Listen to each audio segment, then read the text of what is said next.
पाकिस्तान में यकम दिसंबर 2025 से अगले 15 रोज़ के लिए पेट्रोलियम मसनूआत की कीमतों में नुमायाँ कमी का इम्कान ज़ाहिर किया गया है। सनती और सरकारी ज़राए के मुताबिक यकम दिसंबर से पेट्रोलियम मसनूआत में फ़ी लीटर 6 रुपये 35 रुपये तक कमी का इम्कान ज़ाहिर किया जा रहा है। मुतवक्किर रिलीफ का सबब आलमी सप्लाई में इजाफा बताया जा रहा है, जो खलीजी खिते के सबसे बड़े रिफाइनिंग कॉम्प्लेक्स में से एक कुवैत की अल-ज़ोर रिफाइनरी के मुतअद्दिद यूनिट्स की बहाली के लिए बाद मुमकिन हुआ है। 13 दिन के डाटा पर मबनी इब्तदाई हिसाब के मुताबिक पेट्रोल की कीमत में 3 रुपये 70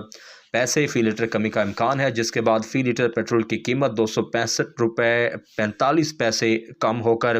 261 रुपये 75 पैसे फ़ी लीटर हो सकती है। दूसरी जानब हाई स्पीड डीजल की कीमत में 4 रुपये 28 पैसे फ़ी लीटर कमी का इम्कान ज़ाहिर किया जा रहा है, जिसके बाद कीमत 284 रुपये 44 पैसे से कम होकर तकरीबन 280 रुपये 16 पैसे फ़ी लीटर हो सकती है। मट्टी के तेल की कीमत में मामूली कमी मुतवक्की है, यानी सिर्फ 73 पैसे की कमी के बाद मट्टी के तेल की कीमत 194 रुपये 34 पैसे कम होकर अंदाज़न 193 रुपये 61 पैसे फ़ी लीटर हो सकती है।